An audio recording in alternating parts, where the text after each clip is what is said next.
I went into this movie with moderate expectations because the trailer was fun, intense, and unique enough that I got interested to check it out immediately. I think that there's only a handful of straight to Hulu movies that are of a decent quality, but like Prey before it, this is the most surprisingly pleasant movie of the year.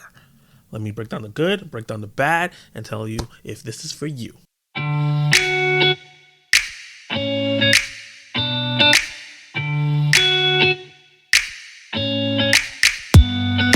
Bryn, an alienated artist, finds solace within her childhood home's walls where she grew up, until she's awakened one night by strange noises from a home invasion.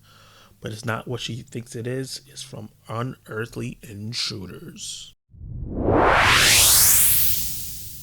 This is a unique take on the home invasions plot that we've seen in movies like Panic Room and Home Alone.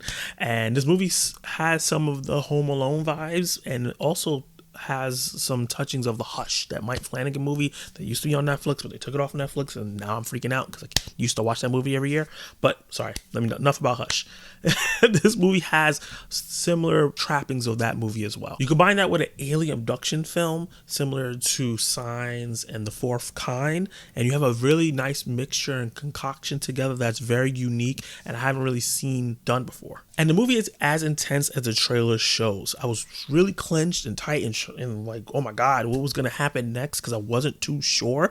Because every time I knew what was going to happen, something different would happen. It would go a different way. And the way this plot has so many different layers to it, but it's so simple at the same time, I think is really, really awesome. And what takes it over the top is the fact that there's barely any dialogue in this film.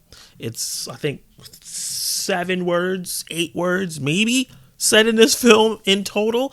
And I think that was a very unique choice that takes some callbacks, or not callbacks, but like some things from A Quiet Place. I think I've got a lot of similarities in the way of the making noise, being quiet, and running away and trying to be creative in how you escape. This movie takes a lot from The Quiet Place in doing that. And there's so many things I loved about playing this character. She has a major conflict. The emotions that she's going through, they were real to me. Bryn runs a lot in this movie. Brian said, I want you to run like Tom Cruise. And I thought I was a runner before this film. I am now. And goddamn, did she act her ass off. Her character, Bryn, it almost feels like she's a mute. She just does not talk for whatever reason. There's a disconnection from the world that she has there where she doesn't want to interact with people, which is explained throughout the film. But this performance is solely on her physicality throughout the film and her facial expressions, and she's very emotive and she carries the film just on that alone. She does a captivating job by doing this because she dives into physicality head first,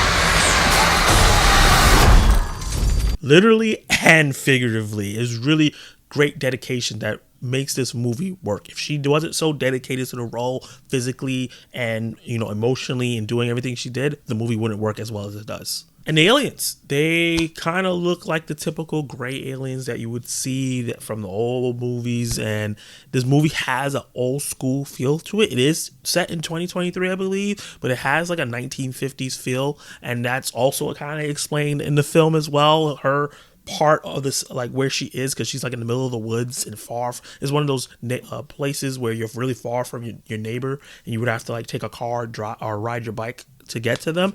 And specifically her house and how she acts just feels like old school, and you can see there's a little bit of a session with that look, and there's ties into the story where that come from, and environmental storytelling there.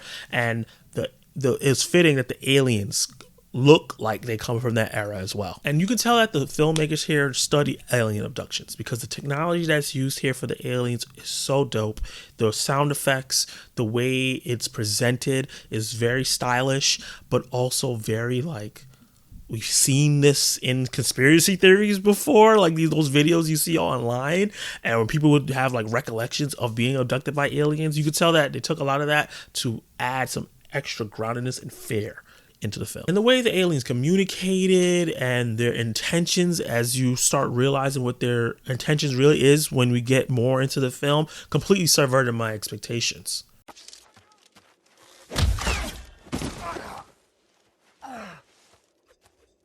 You didn't see that coming?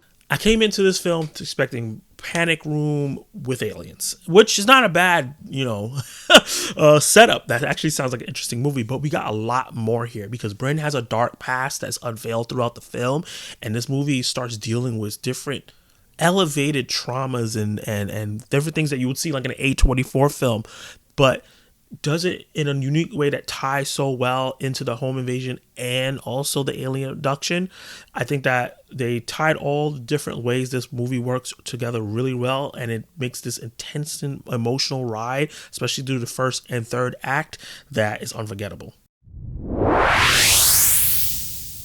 First act is intense, and the third act is weird in all the right ways to me, but the second act is the weakest part of the film because the character, Bryn, is that how you say it? I think it's how you say it. It's playing this cat and mouse game with the aliens, and it kind of almost gets stale towards the end of that second act. It doesn't really pick up until the third act where like, okay, it's starting to get weird enough, and it's starting to explain things enough where I'm locked back in. It was losing me just a tad bit in that second act, but it wasn't terrible. It just wasn't as strong as the first and the third.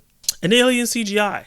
I think that they looked really cool up close, but when they were far away, they looked really weird. I don't know what it was. It's so weird, the fact that they looked great up close, but did not look great far away. Like the further away they were, you could kind of just tell that they were fully CGI. But the closer they got, the more they felt lifelike. Weird thing. Usually it's the other way around, but they made a choice to have them in really well lit rooms and broad daylight sometimes. And I think that those choices kind of breaks the illusion just a bit because you could kind of tell they're CGI constructs sometimes. And I got to say that maybe they showed the aliens a bit too much in this film. I think it takes a little bit of the scare factor away. I understand the attention of the movie is not just to be scary. There's a deeper message. There's a deeper thing going on here with the aliens and with the main character. But I think with that second act, how I said that it was weaker and it was that cat and mouse, if they would have found a way to make that part like a lot more scarier and put like really great thrills in it, I think this movie would have been perfect. Now, I enjoyed the hell out of this movie. This is one of my favorite movies of the year. I think it's going to be very rewatchable for me as well because of how intense and fun it is, and I don't want to show my friends this film as well, but I do understand that this is not going to be for everyone. That third act, that last 15 minutes is going to make or break the movie for you. Honestly, I'm not going to lie.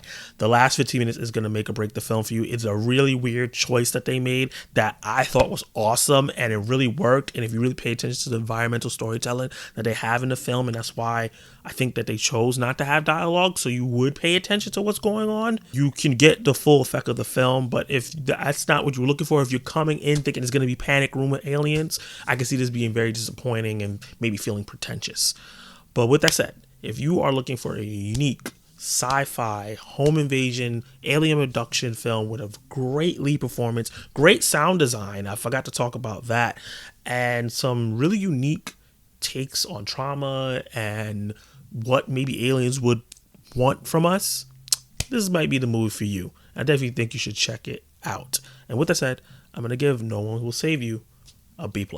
Did you like it? Did you hate it? What would you rate No One Will Save You? This is one of my favorite movies of the year. Is it yours? Is it on your bottom list? Is it meh for you? Let me know all those comments down below. Hit that like button. Let YouTube know that you're enjoying my videos. And subscribe to the channel, or should I say attack that subscribe button. And hit the notification bell so you can be notified of my reviews, reactions, live discussions, and much, much more. And join this growing community. And you can watch more of my content right now.